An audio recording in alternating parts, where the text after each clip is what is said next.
Senhoras e senhores, eu sou o Tadeu Rodrigues, esse é o podcast Literário Rabiscos. Obrigado a você que chega toda semana aqui comigo.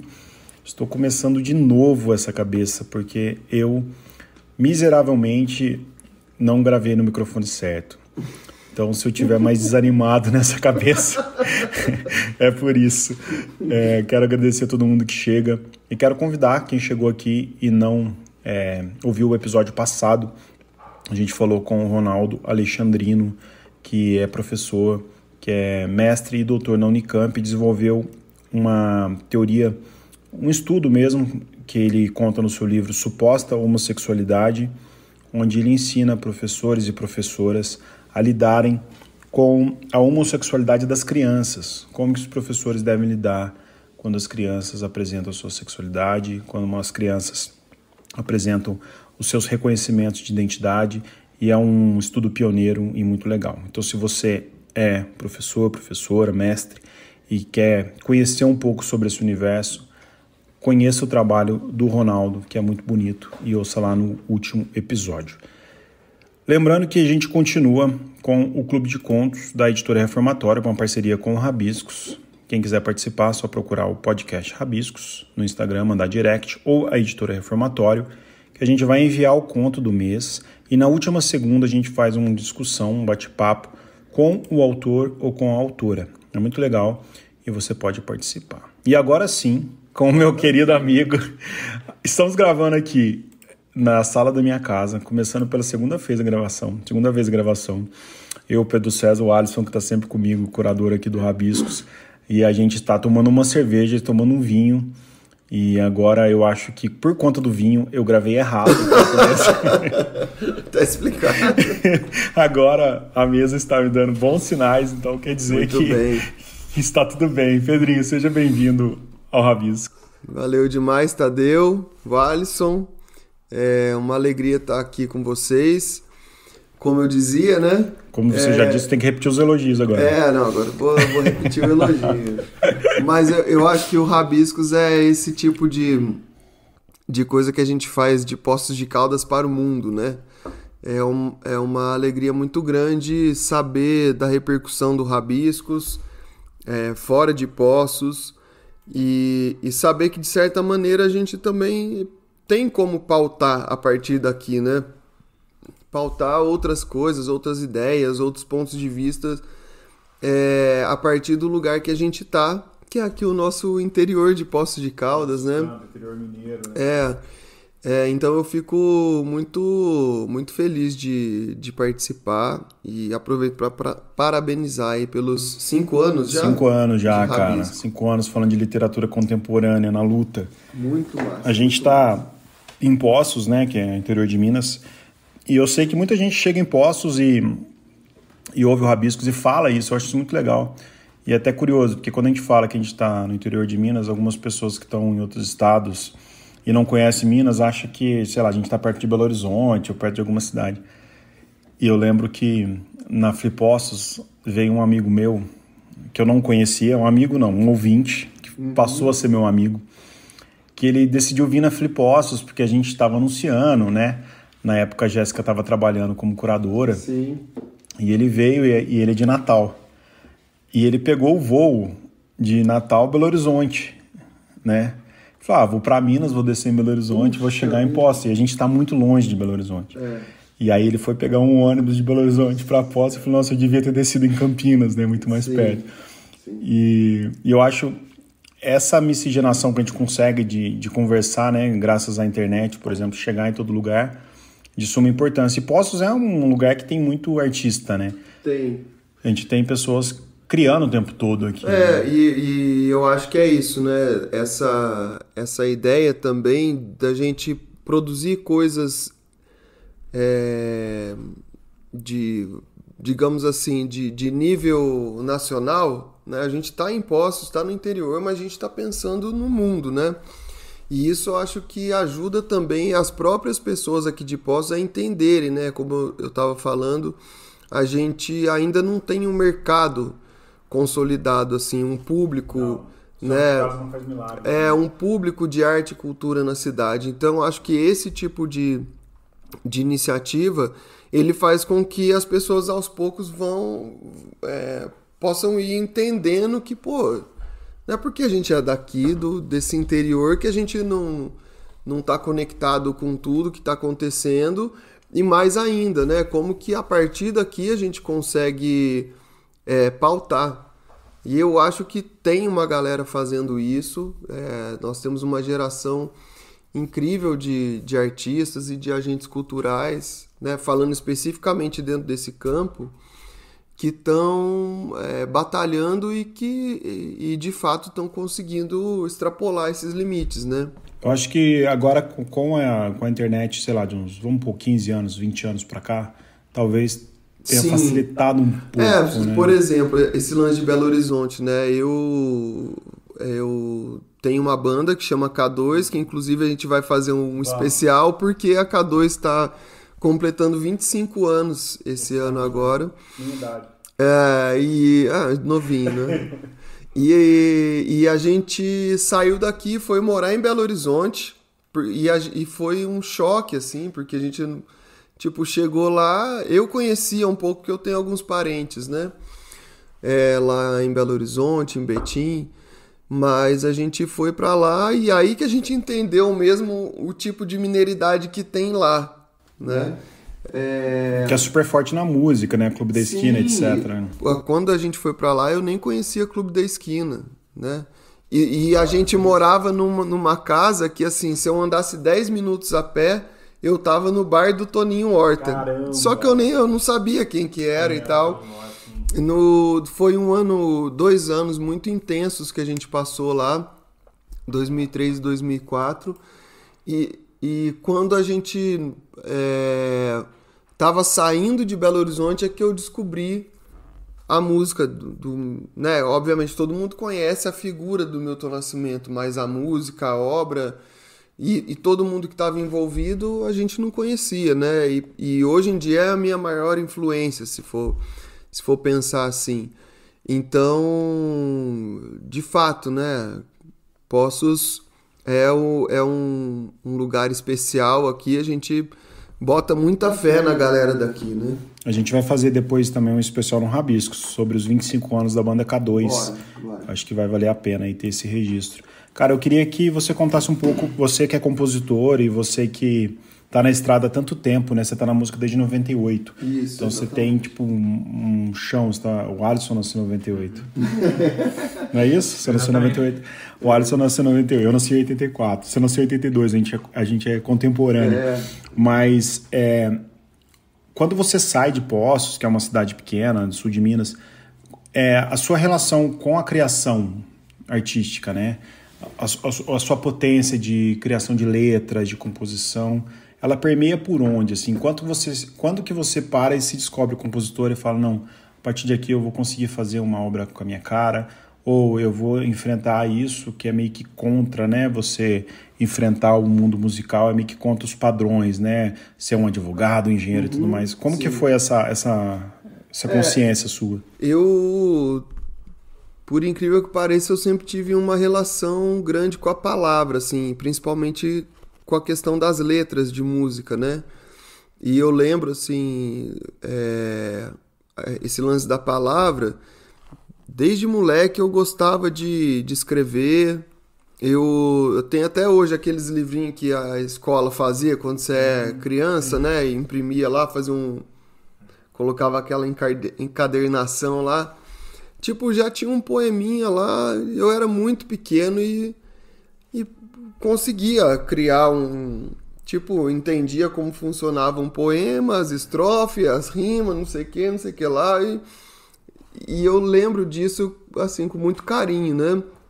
E depois eu participei do coral na escola, também era o externato, que hoje é o CEPOC, né?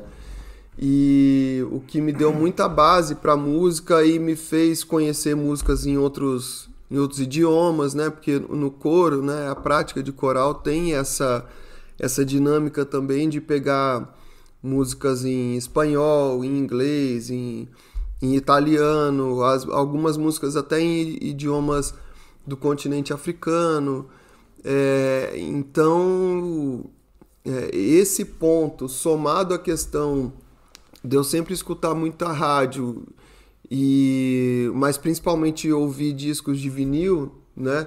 E dos discos de vinil na época ter os encartes, ter todas aquelas informações, eu acho que me levou muito para esse caminho da palavra também, além da música, né? A música é uma coisa que eu sempre tive facilidade.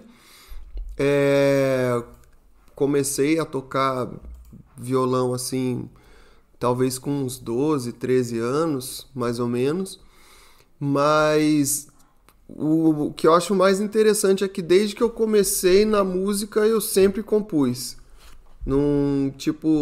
Se eu aprendesse um acorde, eu ia fazer uma música com aquele acorde. Aí, dali a pouco, eu aprendia mais um. Então, a minha relação com a composição, ela foi muito intuitiva. Assim, não teve um momento que eu parei e falei, que tal eu fazer uma música? Que música você acha que representa esse começo seu, assim, da composição? Para eu colocar aqui, colocar depois aqui. Eu acho que não tem dessa época. Porque até... Mas você lembra do que ela fala? Então, tem uma curiosidade também, porque desse projeto todo que eu venho construindo de 2020 para cá, que é o Matutando Sonho, junto com o selo Yes Tupi, a gente criou também um mini documentário que conta essa trajetória. Tá lá no youtube.com/Pedro César, com Z. Tá. E nesse mini documentário tem eu pego e faço uns trechos assim dessas músicas dos primórdios ali, né? Ah. Mas é uma música que... Se você conseguir me mandar, depois eu incluo aqui, então. Porque é uma música que fala assim... Porque lá em casa tem a casa e a parte de baixo é tipo um porãozinho assim na garagem, né? E assim, falava... Como eu ficava muito nesse porão, tentando tocar, lendo, escrevendo, ouvindo música, era tipo... Sempre que eu desço aqui, meu pensamento voa. Passo as madrugadas cantando no frio. Penso na minha amada, me animo para escrever sobre tudo que ela sem querer dita para mim. No porão há um tempo de reflexão, no porão há um pouco mais de imaginação. Tipo, eu devia ter 12 anos. Caramba, 12 anos. Precoce. E criando isso no violão, assim, 12 para 13 anos. Então... E aí a sequência disso já é o começo da banda K2, né? Que a gente coloca a data oficial de 98, mas em 96 a gente já estava ensaiando, tocando, e eu tinha esse hábito, né? De ter um caderninho e ficar compondo música. Então eu não lembro de mim antes de ser esse compositor, né? Óbvio que depois eu fui desenvolvendo, mas eu acho que é mais ou menos por aí. Quando a gente fala do músico, né? Eu estudei música também antes de direito, eu fiz 2 anos na faculdade de música. E eu lembro que tinham vários grupos, assim. Tinha o grupo das pessoas que eram bitolados nas teorias musicais. Sim. Tinha os grupos que eram bitolados nas bandas. E tinha sempre o grupo que se formava música enquanto outras instituições sociais, né? A gente estava falando aqui em off de filosofia, sim, né? De teorias sociológicas que fogem muito desse universo, assim. Como que você vê isso, essas outras formações para a influência da música, principalmente a música mineira, que é a que você pode falar com mais propriedade, e o mercado? Como que você vê essa relação? Porque hoje, você está 25 anos na estrada. Hoje mudou muito a relação musical com o público pelo jeito que chega a música. Há 25 anos você tinha uma dificuldade muito maior. Hoje qualquer pessoa consegue streamar, consegue colocar essa música em qualquer plataforma. Você tem músicas flashes, né? 15 segundos, 30 segundos, importantes para um determinado segmento do TikTok, por exemplo. Como que você vê toda essa Eu acho que essa dá para dividir a pergunta em duas, assim, a minha resposta, aí você vai me lembrando. Mas a primeira é essa da faculdade, né? Eu também fiz faculdade, eu fiz a faculdade de música o bacharelado de 2006 a 2009 na Faculdade Cantareira, lá em São Paulo, que é ali no Belenzinho e tal. E além de ser uma experiência assim maravilhosa assim para mim, né? Porque eu comecei a fazer letras aqui na FEOB, aqui em São João, mas logo no primeiro semestre a gente já mudou com a banda para Belo Horizonte. Então aí disso a gente ficou por conta, né, dos trabalhos mesmo com a banda e tal. Em 2005 a gente vai para São Paulo e em 2006 eu decido entre fazer outras coisas e tinha possibilidade na época, resolvi fazer música. E na faculdade era muito engraçado, porque era isso que você falou. Tinha as pessoas do erudito, né, que era a galera que mais ferrava, que sabia a galera mais do Alisson. tudo. O Alisson estudou violão clássico, cara. Não, mas é muito louco, legal né? pra caramba. É muito difícil, cara. Toca pra caramba. É muito difícil e é muito lindo, assim.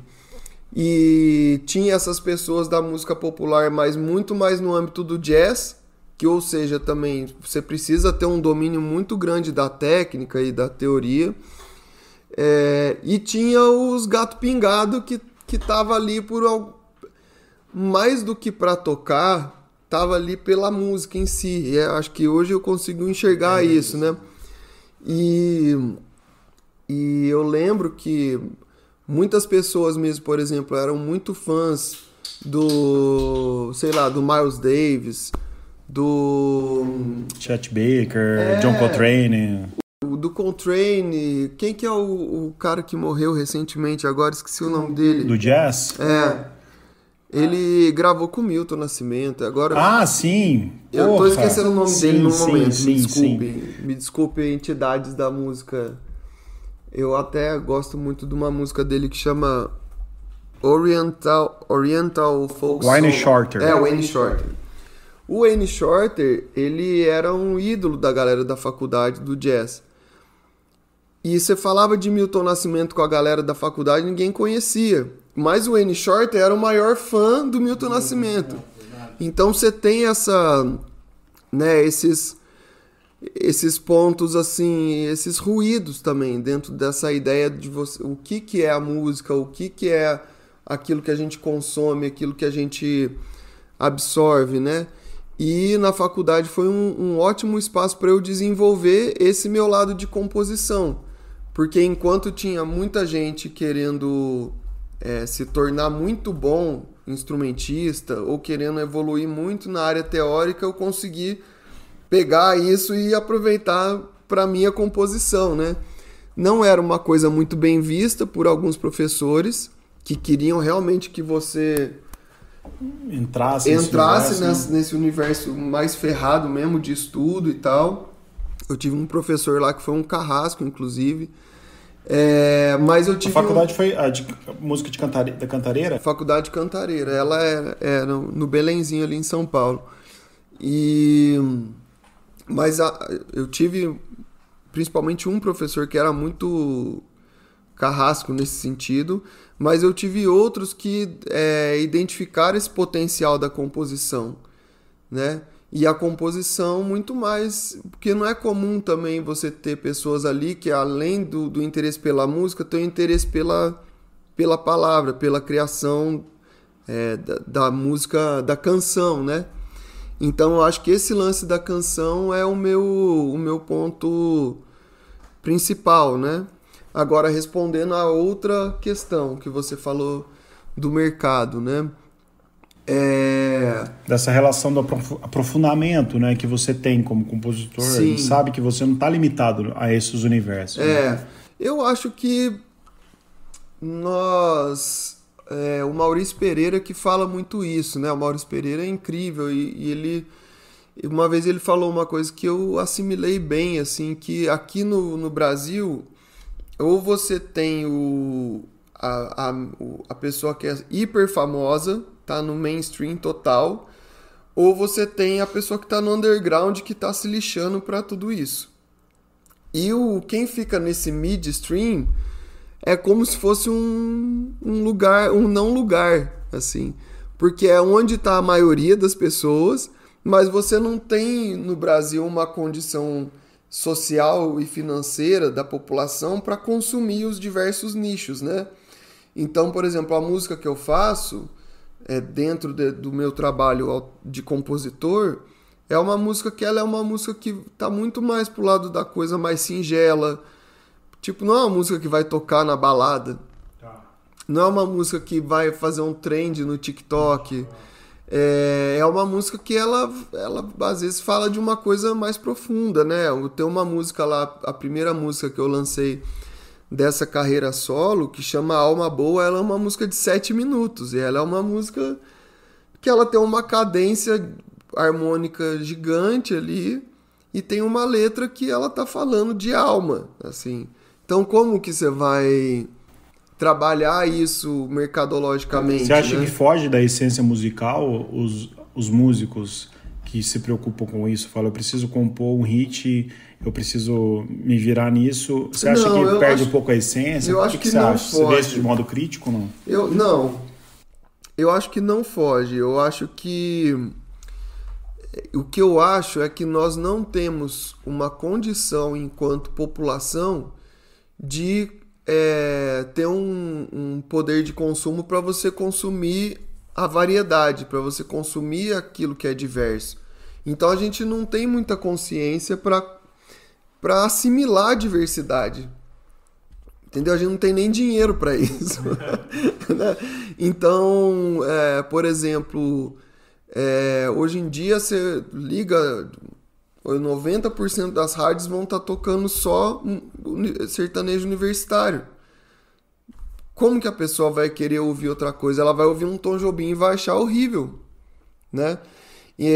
Então eu acho que a gente tem essa...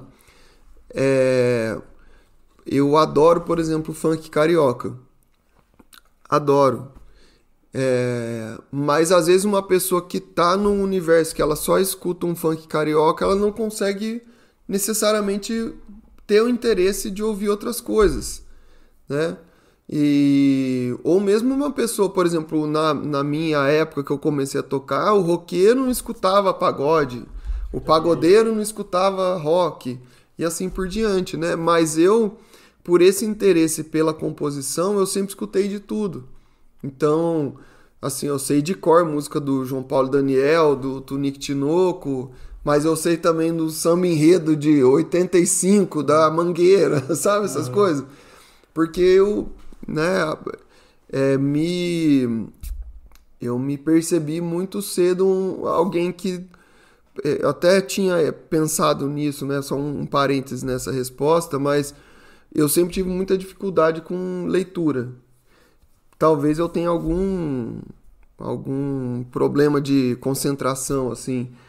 Uma literatura, por exemplo, tem muita... A distração, ela me tira do texto, né?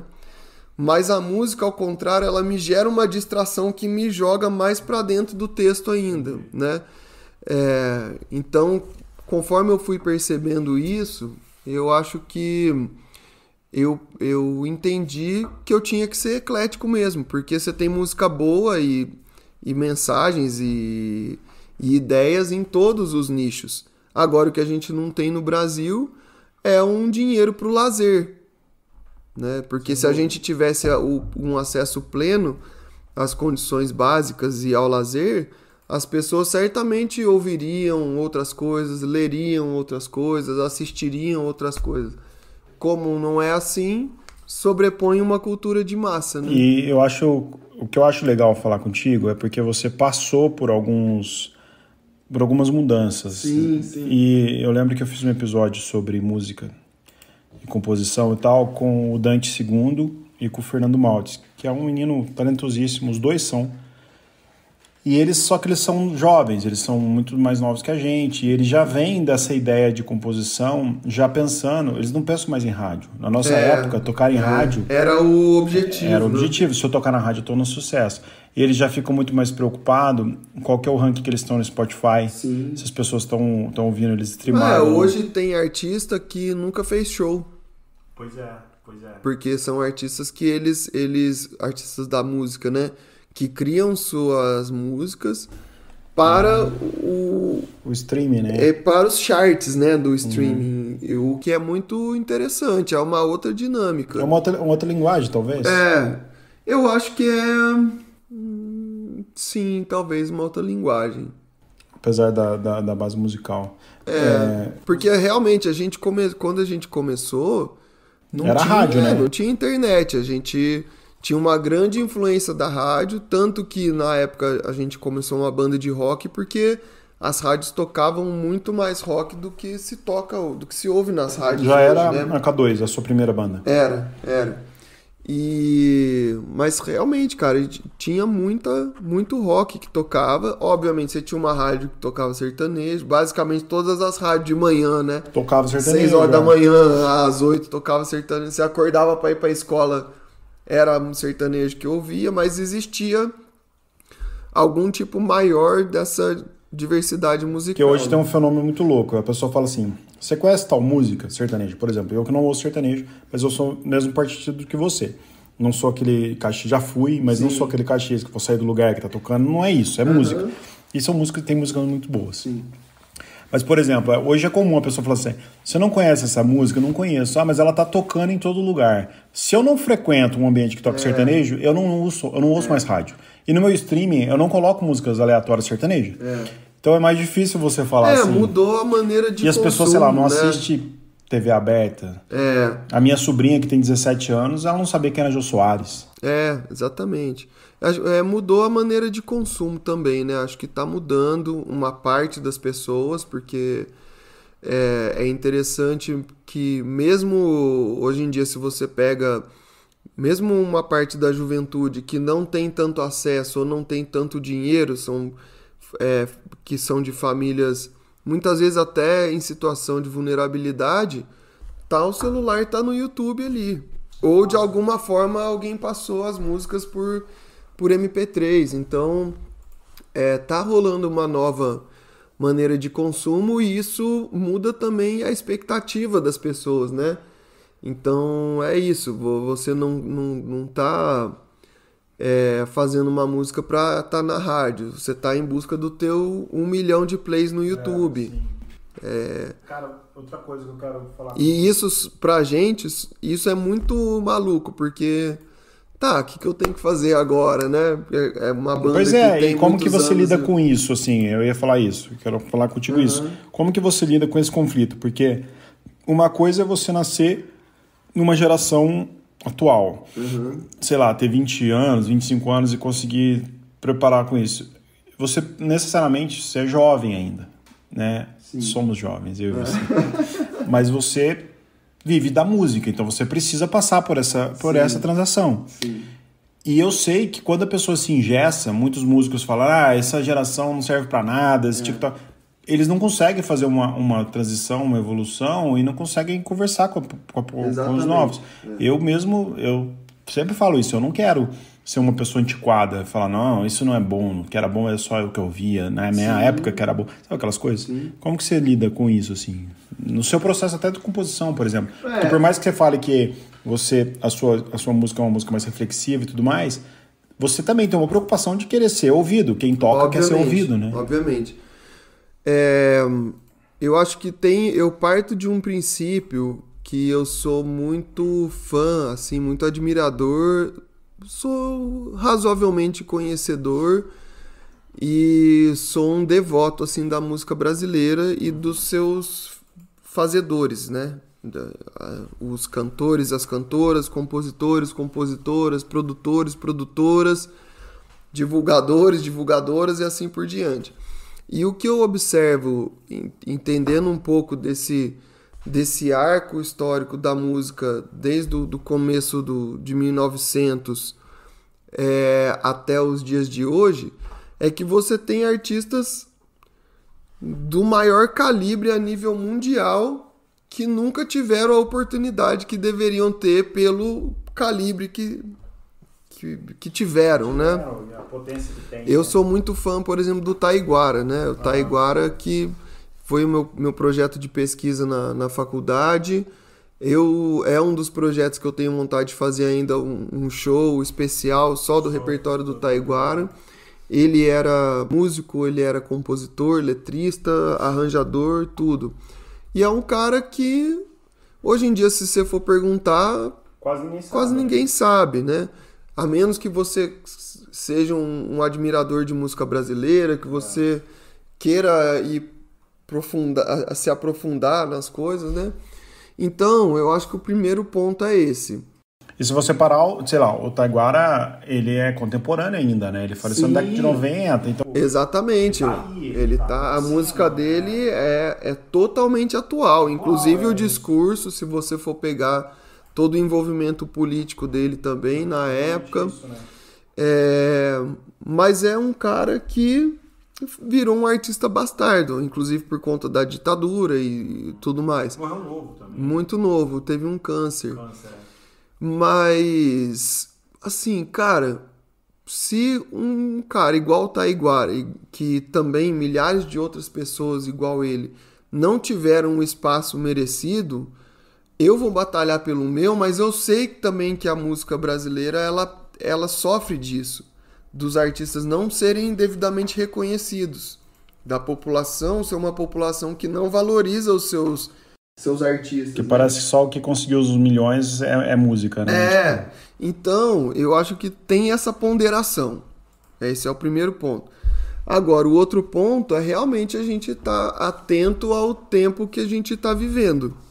Uma vez eu perguntei para um professor meu de História da Música, o Clóvis de André, que é formidável.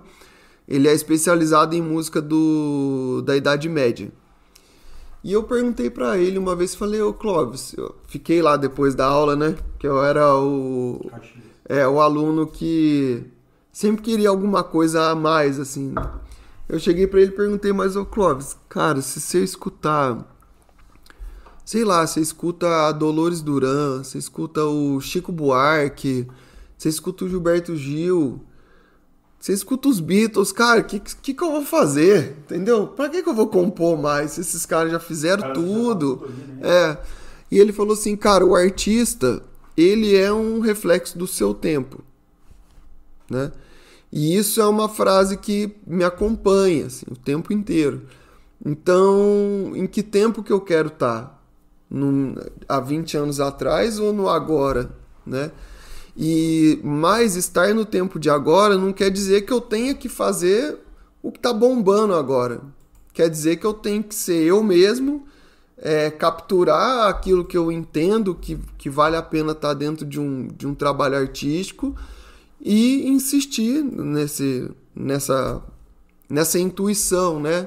Nessa coisa que é você intuir, reconhecer e comunicar.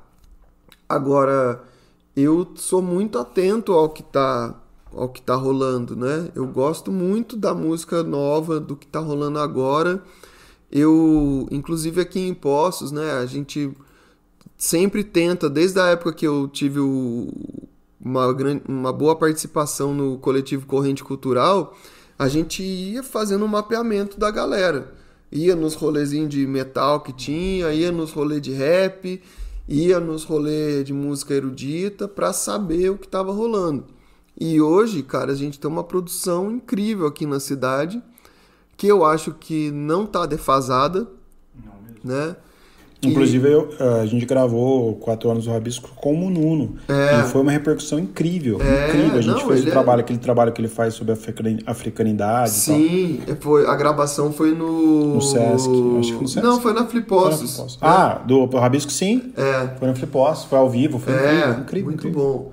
Então, eu acho que o que falta mesmo, que eu vejo, são esses nichos de mercado e uma atenção também de quem é player do mercado, de quem tem dinheiro, de investir em algo que seja mais diverso, né?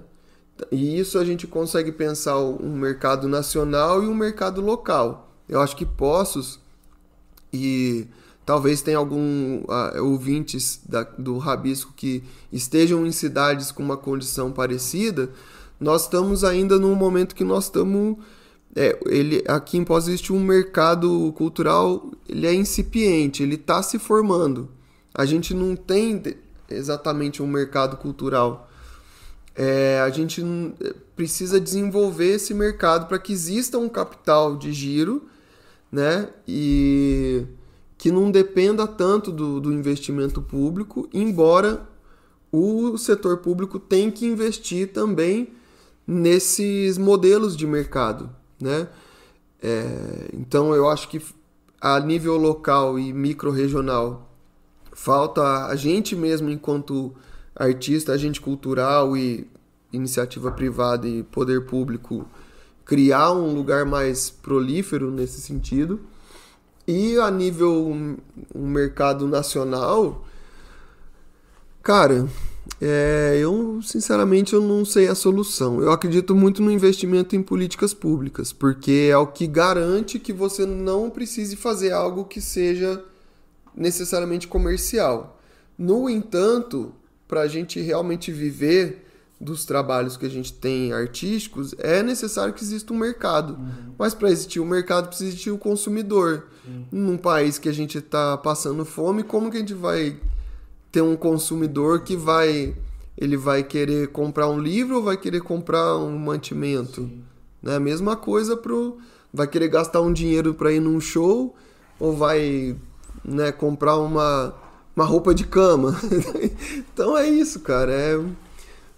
Eu acho que não tem muita lâmpada para ficar girando nesse sentido. É o capitalismo, o neoliberalismo e os efeitos dele em um mercado cultural que, especificamente no Brasil, nunca foi tão diferente, entendeu?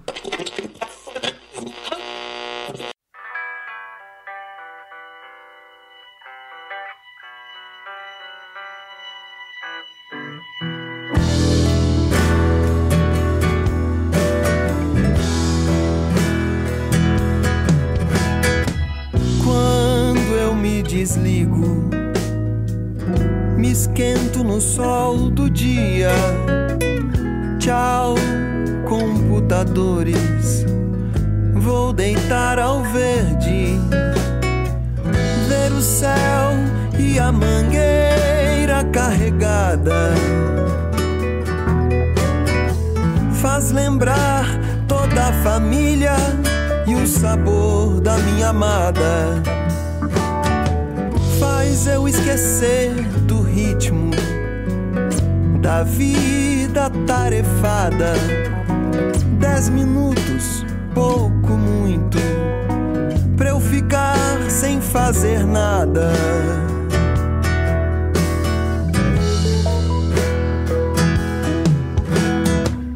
Quando eu me dispenso,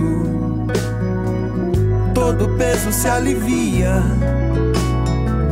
Ouço a voz do mato, desço a correnteza.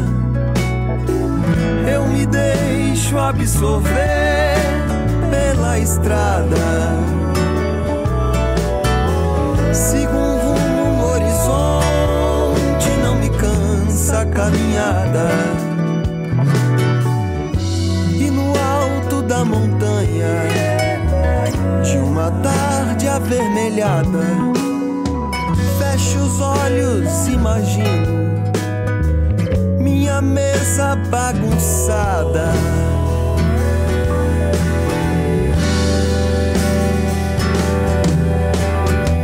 Tanta alegria, dá vontade de voltar.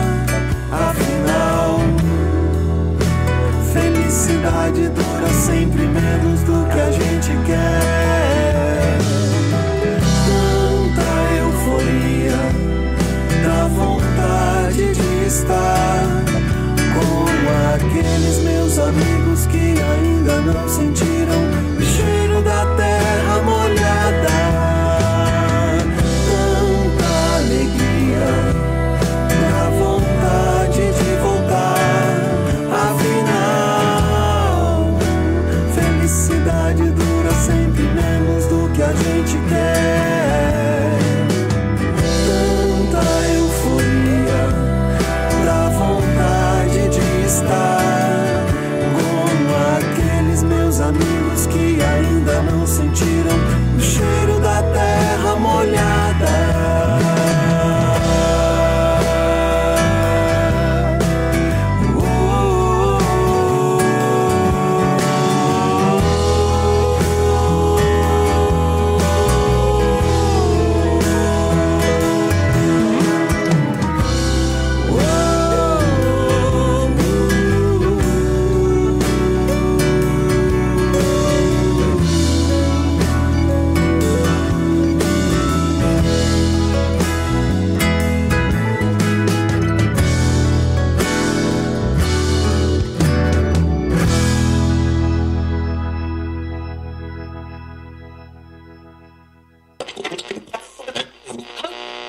Então a gente ouviu Tchau Computadores do Pedrinho aí para ilustrar aí um pouco o trabalho dele e o que ele vem fazendo.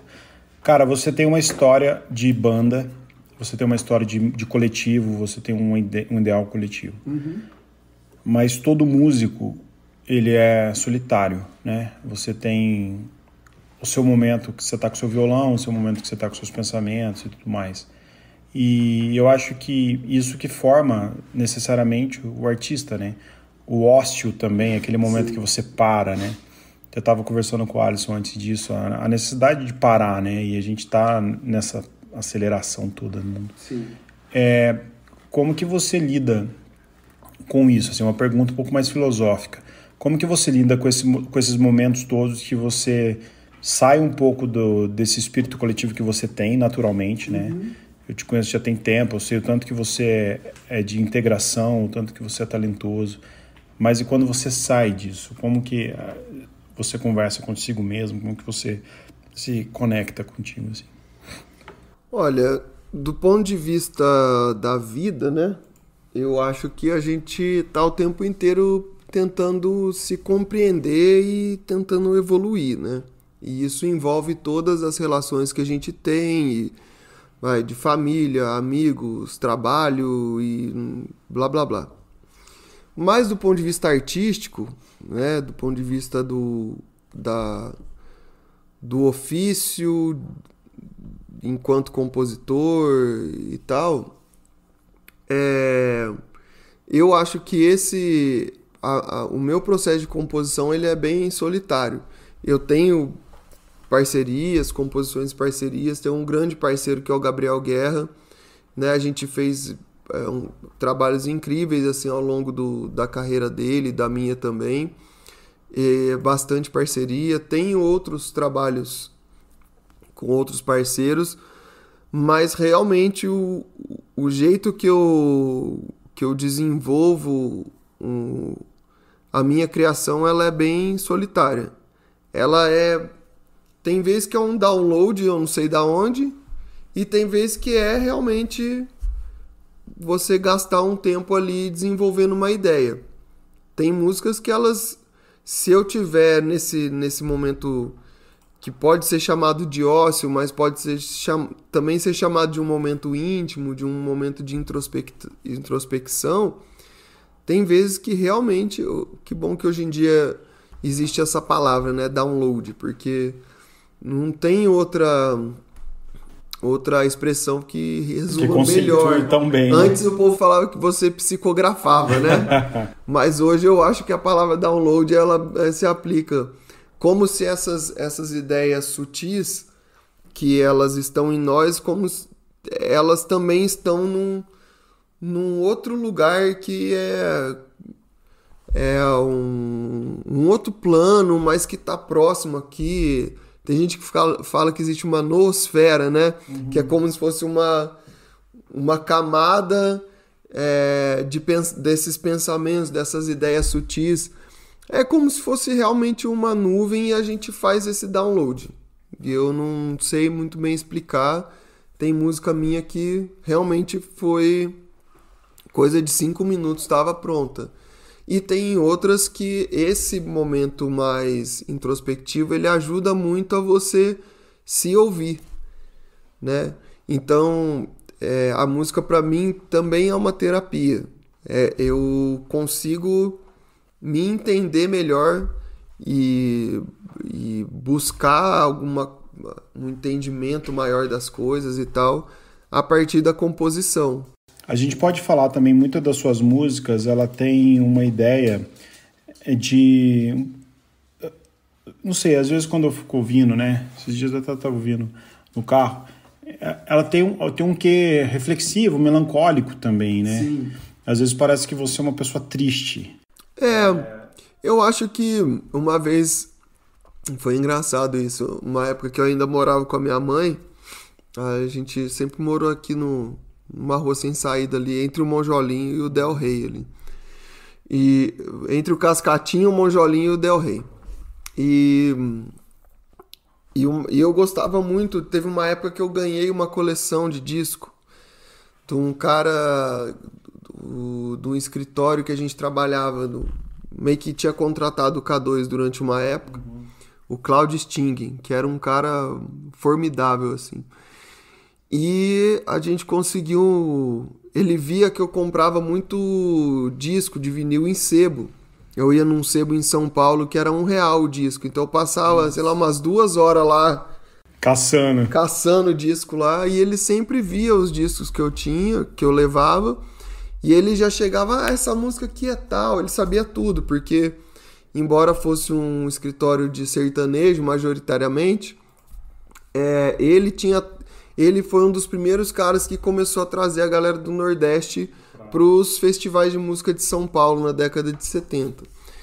E esses discos, aí ele via e uma vez ele falou, cara, eu tenho uma coleção de disco, mas a minha mulher não quer mais que eu fique com aquilo, porque é muita coisa...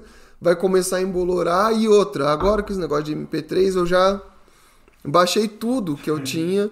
Tudo que eu preciso já tá em MP3. Ele tinha uma pasta de CD, assim, na época, né?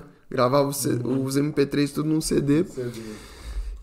Mas eu tô falando isso porque eu ouvia muito esses discos na época que eu ainda tava morando com a minha mãe aqui. Logo depois que eu voltei de São Paulo.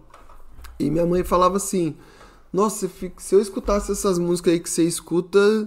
Eu ia ficar triste o dia inteiro. Tipo Milton Nascimento, Lô Borges, de tudo, né, cara? Então, dei essa volta pra falar isso, que tinha uma época que eu vidrei numa frase que era assim, infelizmente nos deram Hollywood. Porque parece, cara, que a partir dessa noção norte-americana de você captar sentimentos e colocar isso dentro de uma embalagem, e eu acho que as novelas no Brasil fizeram isso também com muito sucesso, parece que tudo que existe de sentimento é o que está no filme de Hollywood, ou é o que está na novela da Globo. Todo outro sentimento que está por fora disso é um sentimento estranho, estrangeiro, né? E eu acho que a música brasileira, ela tem, e principalmente a música mineira, especificamente nesse aspecto, é uma música que ela caminha para um lugar que é tão mais para dentro da gente, um lugar que a gente não conhece, que ali existe alguma coisa que não é que é melancolia, mas é um sentimento que ele não é facilmente reconhecível, porque ele não está nos quadradinhos dos sentimentos dos filmes de Hollywood ou das novelas mais famosas, né? Então a minha música, ela joga um pouco com esse lugar, né? Que você chama do quê, se não é tristeza? Não sei, eu acho que eu chamo de introspecção mesmo, porque eu acho que faz muita falta pra gente esse encontro com a gente mesmo, e naturalmente esse encontro com a gente mesmo, ele pode ser eufórico até um ponto, ou ele pode ser super triste até um ponto, mas existe outras camadas desses sentimentos que eles são muito sutis e talvez hoje, né, eu busco mais um pouquinho de entender que a vida ela é impermanente, ela é a impermanência, né? Você nunca vai ser ou feliz ou triste, você sempre vai ser essa impermanência. Então, quando... Qual a gente estava falando disso antes de você chegar? Então, tipo, existe uma música que fala sobre a impermanência, que é uma música que fala sobre esses sentimentos que estão o tempo inteiro em trânsito, né? Só que se você consegue parar e capturar algum desses sentimentos, ele pode trazer novas perguntas, pode trazer boas respostas, pode trazer novos pontos de vista. E eu acho que a falta de um mercado e de uma mídia que possibilite essa diversidade, por exemplo, na música, ela faz com que a gente condense nossa visão de sentimentos tudo em cima de uma coisa só. Como, por exemplo, o que está... Hoje eu vou falando o sertanejo universitário, né? Que ele cria uma linguagem do que é o sentimento do amor, o que é o sentimento da tristeza, o que é o sentimento de ódio, o que é tudo, mas ele meio que cria um tipo ali. Mas, ao mesmo tempo, na época a Bossa Nova também criticava o samba-canção da maneira grandiloquente que eles falavam sobre os sentimentos naquela época, que tudo era uma dor de amor e não sei o quê. Então, eu acho que você vê essa coisa de você ter esse mercado do hype, né? O hype sempre existiu. Hoje chama hype, mas o hype sempre existiu. E o que falta é uma maneira de você investir em algo que é além do hype. Investir no além do hype. Ou além do hype. Eu até, quando a gente entrevistou o Júlio Ludemir, que é o criador da Flup, que é incrível. É amigão da Ana. Ah, é? Olha só. E o Júlio, ele falou assim, ele fez a homenagem o ano passado da Flup, da Semana de Arte Moderna Negra. Sim. E ele falou das pessoas, dos artistas negros que estavam indo pra França na mesma época, e ninguém falou. Pois é. Porque o hype não era esse. Exatamente. O hype era, de certa forma, a elite ali, presa na Semana de Arte Moderna. E eu acho que a gente ainda, até dentro dessa coisa do sentimento, ou dessa coisa mais sutil que tem na música, ao passo que a gente tem uma maioria de homens compositores que estão nesse lugar de destaque, você deixa de ter uma visão de como que é o sutil também das compositoras, do universo das mulheres, né? Do universo, né, de outras camadas ou de outras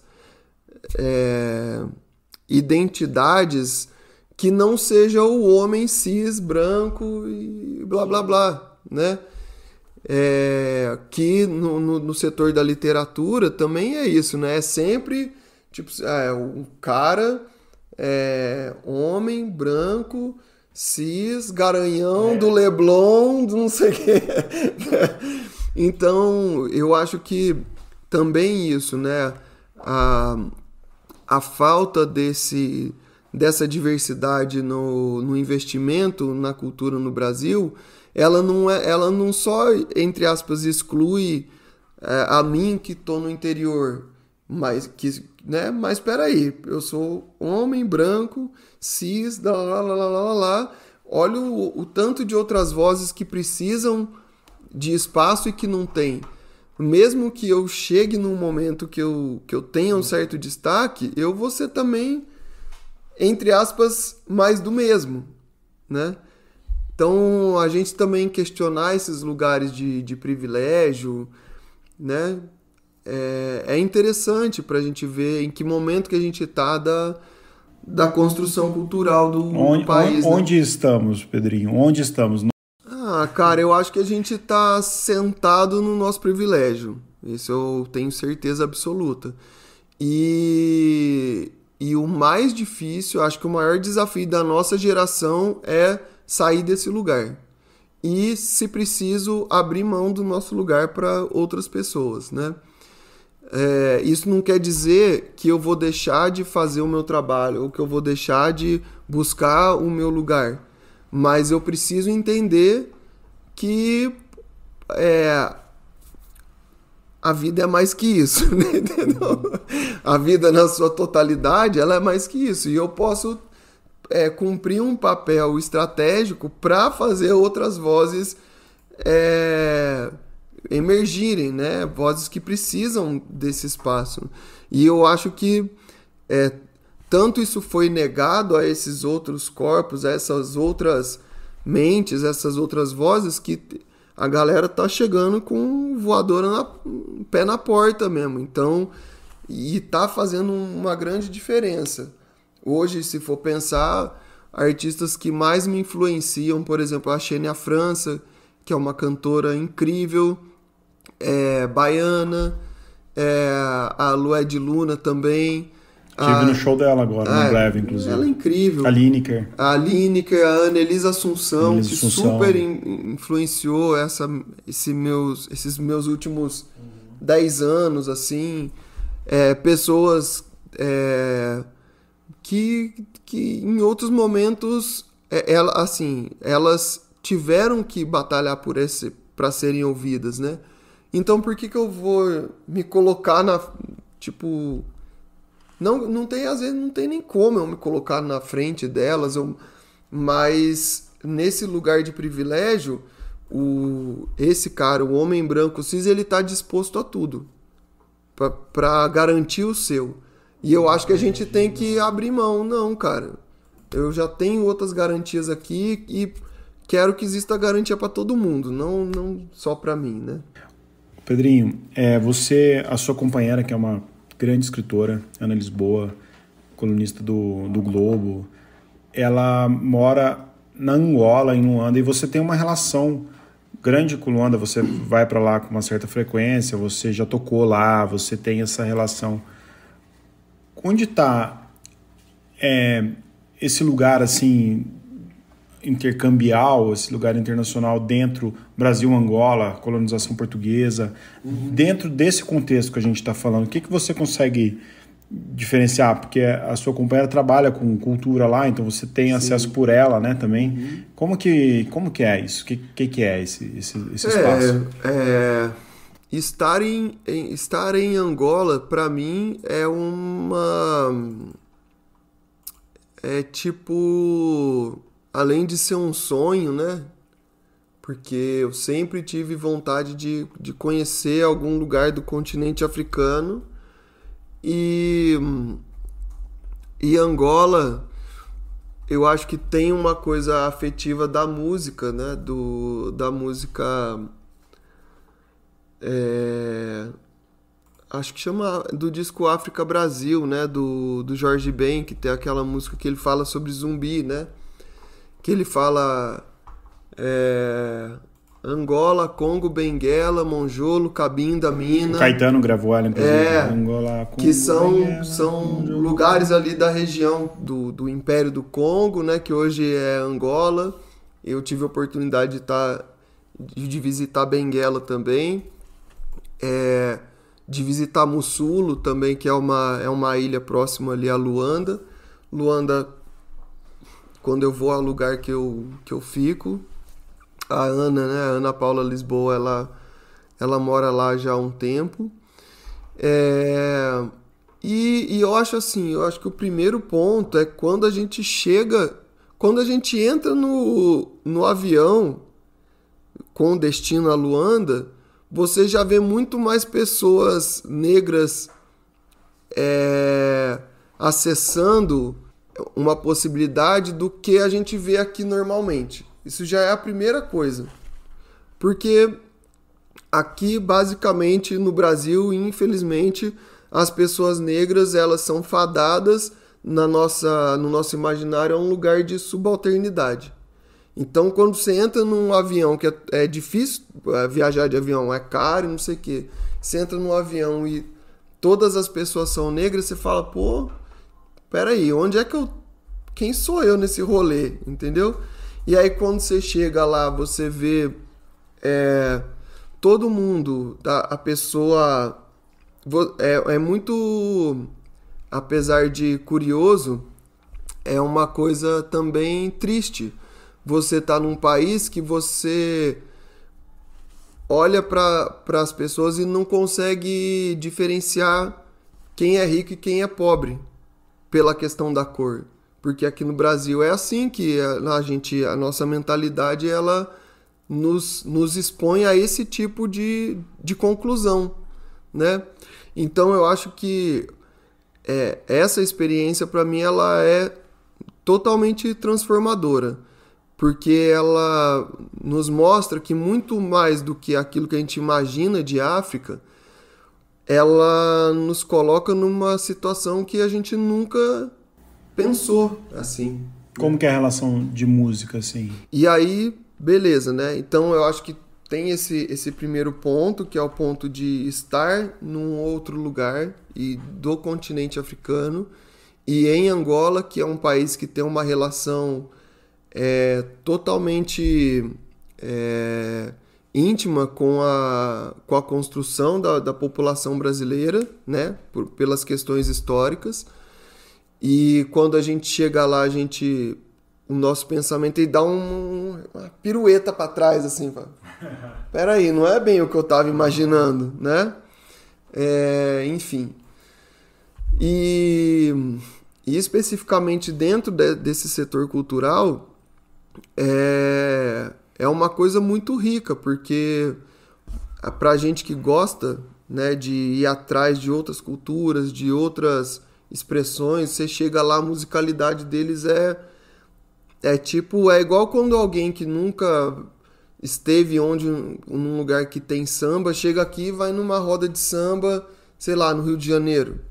Tipo, a pessoa vai falar, mas como assim? Os caras já nascem sabendo isso, é a única explicação, né? Não tem... E é a mesma coisa, futebol, quando você chega lá, você escuta os caras, né, a galera tocando samba, é um dedilhado de violão que você fala, cara, eu não tô entendendo nada. Onde que é o tempo 1? Onde que é o tempo 2?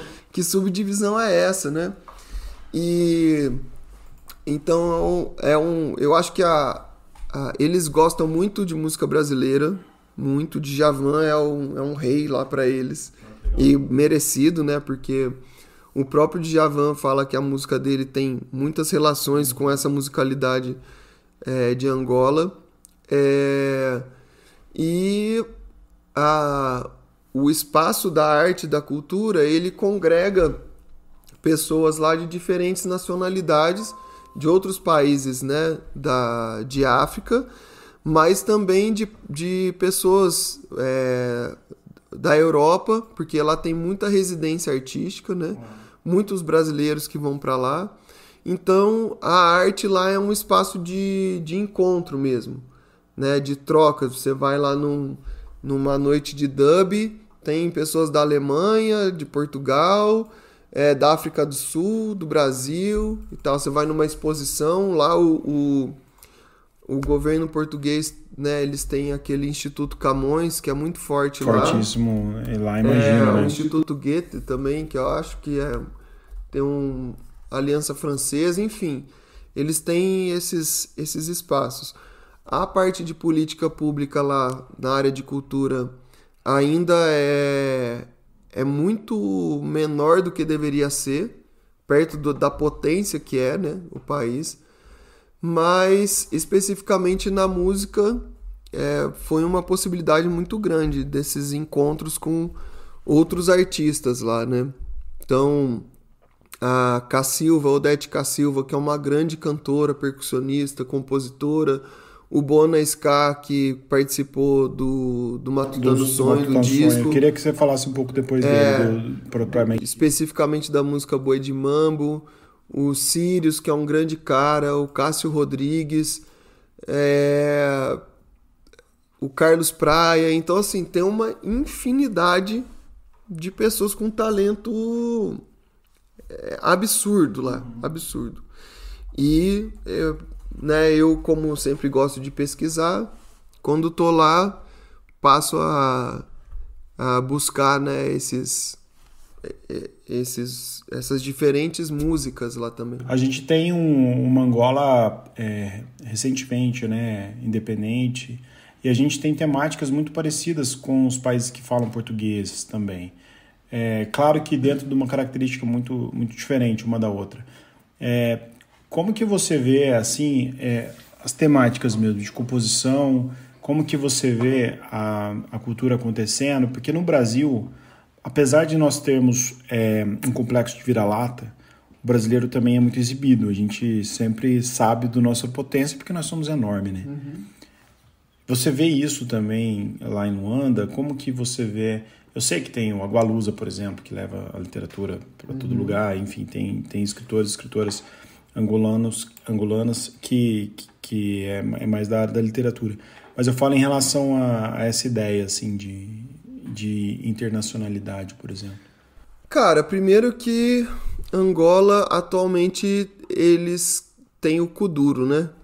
E o Kuduro talvez seja uma das músicas urbanas, das principais músicas urbanas do mundo hoje. É como se fosse o funk brasileiro, que o funk hoje ele é uma música que ela é sabidamente brasileira, mas é uma música de exportação.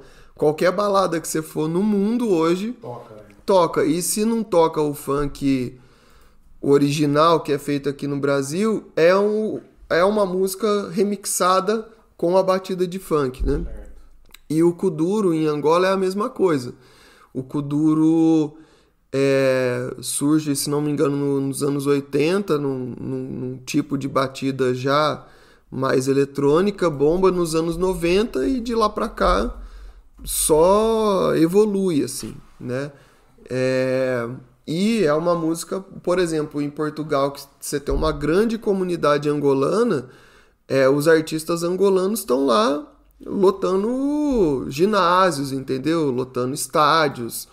Então é uma coisa que é muito forte esse lance da cultura angolana. Eles têm o samba, então você tem, por exemplo, o Paulo Flores, que é tipo, sei lá, não sei fazer o comparativo aqui com o Brasil, mas ele é de um tamanho de um Roberto Carlos lá, entendeu? É um cara que também vem desde os anos 80, anos 90, assim, é a música de festa lá. Qualquer festa que você esteja, vai tocar o Paulo Flores, né?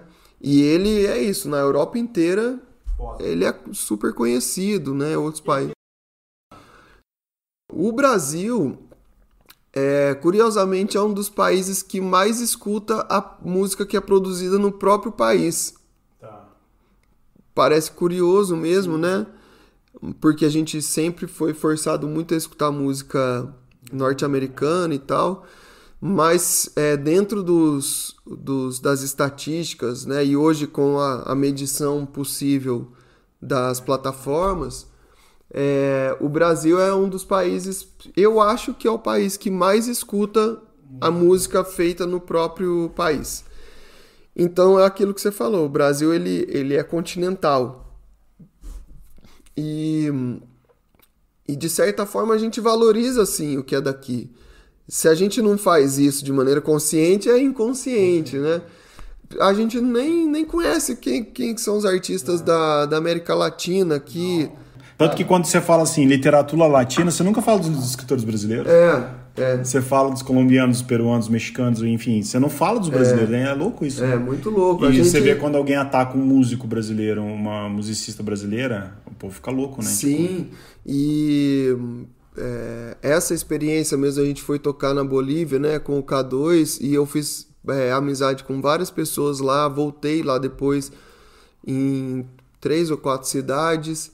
Uma das compositoras do disco é da Bolívia, né, que a gente tem uma música em espanhol, do Matutano Sonho.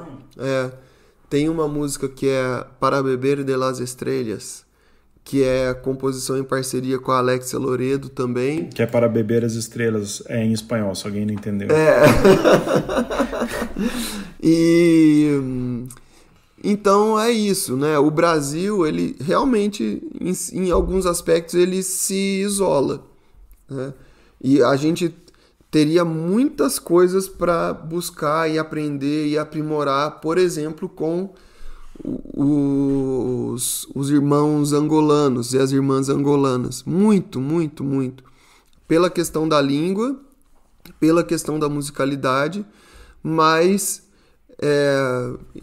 existe uma dificuldade em buscar coisas fora daqui. Quando a gente busca, naturalmente, é Hollywood, é Disneylândia.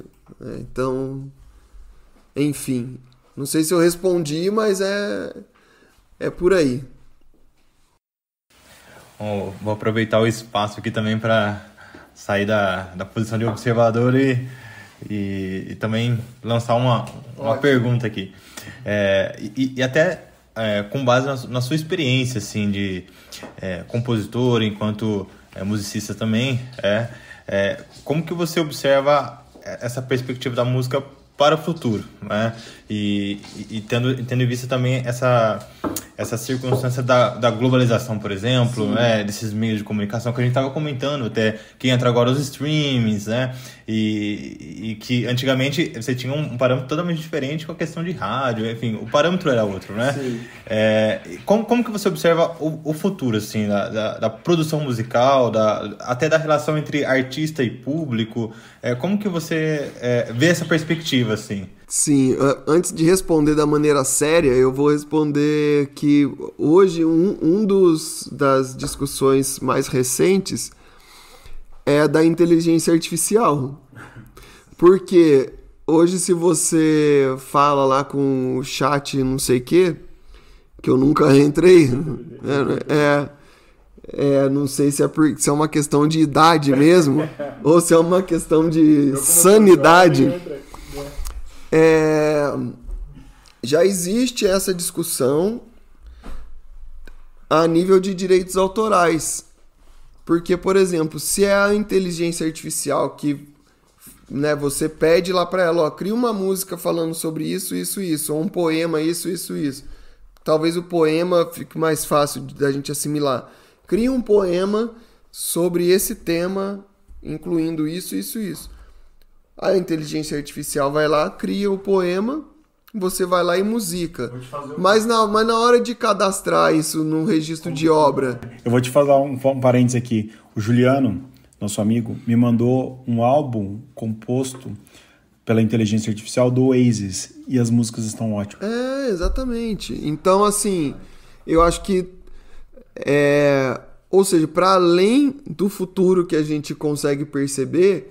Existe um futuro que ele está iminente, ele já está posto, a gente só não consegue ainda dimensionar, porque, né, você tem uma questão estatisticamente infinita, né? É infinitas possibilidades da inteligência artificial, do computador e tal. Bom... Mas o que eu vejo a nível do que é material ainda que eu consigo dimensionar são essas possibilidades que antes eram impossíveis, assim, como que eu teria que, antigamente, né, eu teria que ir para a Finlândia para compor uma música com alguém de lá, ou eu não sei como que eu conseguiria conhecer alguém de lá pra gente se comunicar por carta se a carta chegasse de lá pra cá e vice-versa. E hoje, tipo, é tempo real, né? Eu consigo manter um relacionamento. Você é prova viva disso. Eu consigo manter um relacionamento. Um beijo, Ana. Graças à tecnologia. Né? E óbvio que a gente vai estruturando maneiras de tá próximo, e nada mais empolgante do que estar próximo de alguém que você quer estabelecer uma relação mais íntima, mais direta e tal. No caso das composições do Matutano Sonho, tanto a música com o Bona, que é angolano, e a Alexia, que é boliviana, foi um pouco o processo inverso. Eu estive lá, conheci as pessoas, estabeleci uma... chamou a... Você falou Alexia, o nome, ela ligou. É Alexia Loredo.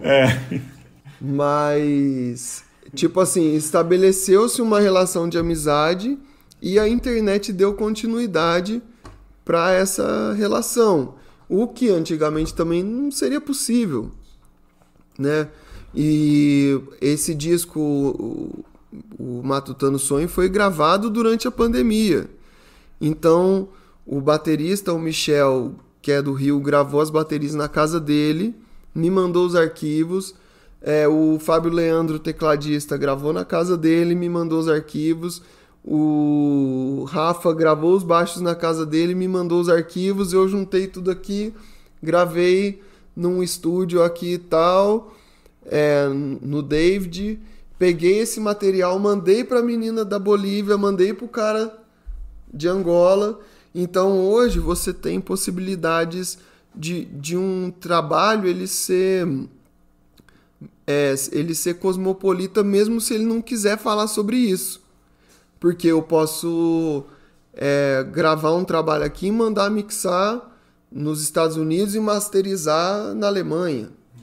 né? No Japão. Isso você não tem conseguia vários pensar, artistas. anos você não pensava. O Gustavo Infante, que é um artista aqui de Poços, ele tem um disco que está lançado no Japão, né? Então, se não fosse essa coisa dessa tecnologia, isso não poderia existir. Agora, também, de que adianta a gente ter tanta tecnologia e o artista continuar pobre? Eu acho que esse é um outro desafio. É um desafio de você ter um futuro digno para, né, os artistas, para as artistas. De você, a partir da possibilidade de uma tecnologia avançada, você criar bem-estar social. Né? Então, assim, o que eu enxergo do futuro é um futuro com bem-estar social. Isso vai ser simples? Não. Porque essas tecnologias elas também estão na mão de big techs e de grandes multinacionais e das pessoas mais ricas do mundo. Mas eu fico sempre pensando muito naqueles filmes de ficção científica, principalmente os Star Trek da vida e tal, que tem tipo o conselho interplanetário, que todo mundo tá lá criando um tratado de paz. Aí tem um cara lá da galáxia tal que quer foder com tudo. Sempre vai ser assim. Mas eu acho que a gente tem que construir um futuro a partir de uma cultura de paz. Não à toa a gente está confrontando uma cultura de violência que é uma cultura do passado também. Se a gente for pensar numa questão evolutiva, a gente tem que evoluir para uma cultura de paz. Mas o que está reinando nesse momento é uma cultura da violência. Então, assim, o que eu espero de um futuro e que a música possa fazer parte disso é de um futuro de paz, de um futuro de uma cultura de paz. Eu acho que é muito filosófico, é pouco palpável, mas assim, a gente tem que também imaginar essas coisas. Nada vai existir se a gente não imaginar. Né? Então, eu acho que o que pode dar um basta nessa crescente de uma cultura de violência, de uma extrema direita, de um capitalismo e um neoliberalismo totalmente desonesto, é a gente imaginar formas, né, de um futuro, de uma cultura, de uma prática de paz, né? É interessante você falar isso, Pedrinho, porque muito se fala desse futuro tecnológico, das inteligências artificiais, mas a gente não pode esquecer que todo o contexto dessa inteligência artificial é dentro de uma humanidade, né? A humanidade ela não pode ser... Você diz que é uma inteligência artificial que ela está simulando uma humanidade, é isso? Sim. E aí a gente tem que entender que, independente de todas as inteligências, de todas as imitações possíveis, a gente tem pessoas que têm sentimentos, que têm anseios, que têm medos, que têm uma pretensão futura, que têm um encontro, né? Isso não pode ser, isso nunca vai ser suprimido, porque eu acho estranho quando a gente fala assim, esse negócio da inteligência artificial não vai vingar, ou quando você vê pessoas falando assim, não, vamos parar as pesquisas, eu acho que não dá mais. Talvez alguém falou isso quando surgiu a internet, talvez alguém falou isso quando surgiu o CD e acabou o LP, talvez alguém falou isso quando surgiu os streams. Eu não quero ser essa pessoa, mas eu acho que dentro desse contexto da inteligência artificial, nunca vai haver uma competição da inteligência humana, no sentido sentimental, talvez. Eu acho que pode até haver. Inclusive a Ana, ela escreveu uma coluna sobre isso, que ela menciona a questão da inteligência artificial e desse fato de que sempre que surge uma coisa nova, a humanidade tem medo. Antes dela querer entender, ela prefere ter medo. Então já tem várias empresas que estão falando que é para parar o desenvolvimento da inteligência artificial e tal.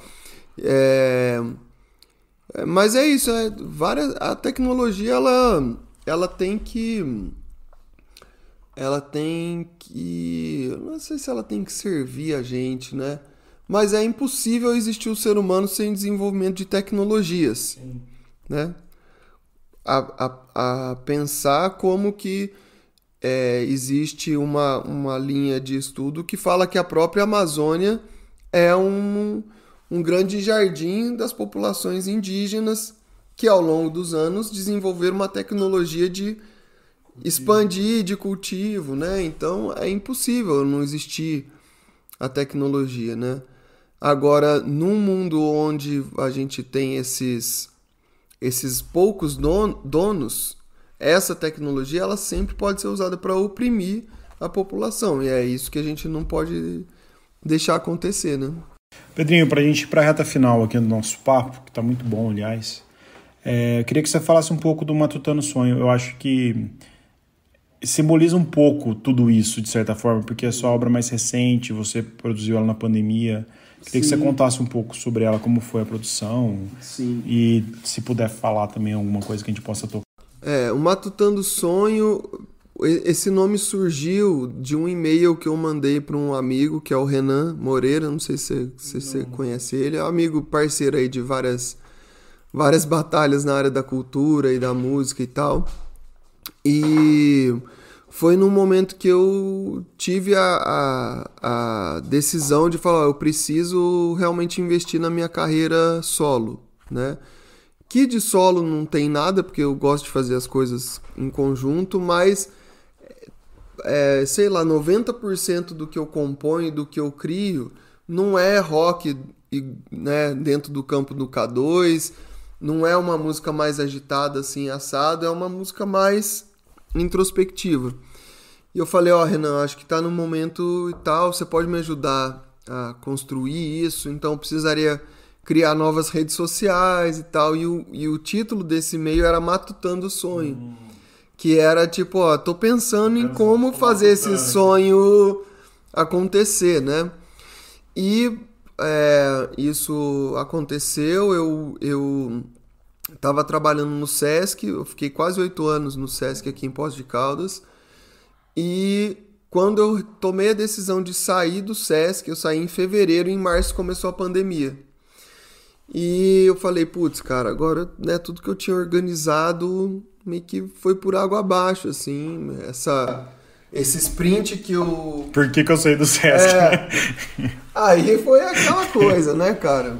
Porque quando você aí, ouvinte, que quando você vai sair de um serviço, você ganha muito menos do que quando eles te mandam embora. Sim. É muito melhor ser mandado embora do que pra sair. Mas, enfim, mas era uma coisa que já, como se diz, né? Quando a montanha brilha, é sinal que a gente tem que seguir o curso. E quando eu entrei no Sesc, eu queria ficar 5 anos. Eu falei, acho que é bacana, é um tempo que dá para você interferir na coisa e, né, agitar um pouco mais a cena aqui na cidade, e acabei ficando um pouco mais. E aí, logo nesse começo da pandemia, eu fiquei, putz, o que eu vou fazer, né, e tal. A sorte é que eu tinha comprado um computador, a prestação, mas eu tinha um computador bom, novo, uma placa de áudio e um microfone de gravação. E aí eu falei, bom, já que eu tô em casa aqui sozinho, isolado, vou começar a testar algumas coisas, e gravei a música Alma Boa. Eu gravei bastante coisa na minha casa. Eu adoro ela, aliás. O Rafael Moreira, o baixista, que é o meu grande parceiro, coprodutor de todos esses trabalhos, ele gravou o baixo, e eu mandei pro Michel, que eu tinha conhecido através da Ana também, lá pro Rio, e ele gravou uma batera de uma forma bem simples. E eu fiz uma reunião com a Tabata Arruda, que é uma pesquisadora, produtora musical, e ela falou, eu tenho um selo, chama Yes Tupi, e eu tenho interesse de lançar essa sua música. E aí foi o pontapé inicial. Lançamos Alma Boa, Mais Uma Volta no Sol e Raio de Luz. Foi uma trilogia de singles, né? e fomos pensando como que poderia ser a gravação de um disco. Eu falei, putz, mas como que eu vou gravar um disco sem grana, né? E tal. Eu consegui aprovar um projeto para Lei Aldir Blanc, estadual, que era a gravação do mini documentário, que tá lá no canal do YouTube, convido todo mundo a assistir. Que é Pedro César? youtube.com/Pedro César, com Z. Pedro César com S é um cara do forró, hein, gente? Fica atento. Com Z. Eu vou deixar o link aqui na descrição, pra não ter dúvida. Mas eu sei que começamos aí eu peguei uma parte desse dinheiro, que era muito pouco, mas eu consegui começar o processo. Eu falei, eu vou começar a gravar, porque senão... E aí, o que foi legal, esse mini documentário, ele é também o registro da pesquisa de repertório. A gente localizou mais ou menos, acho que 250 músicas do repertório que eu tinha, e fizemos a seleção de 12 músicas.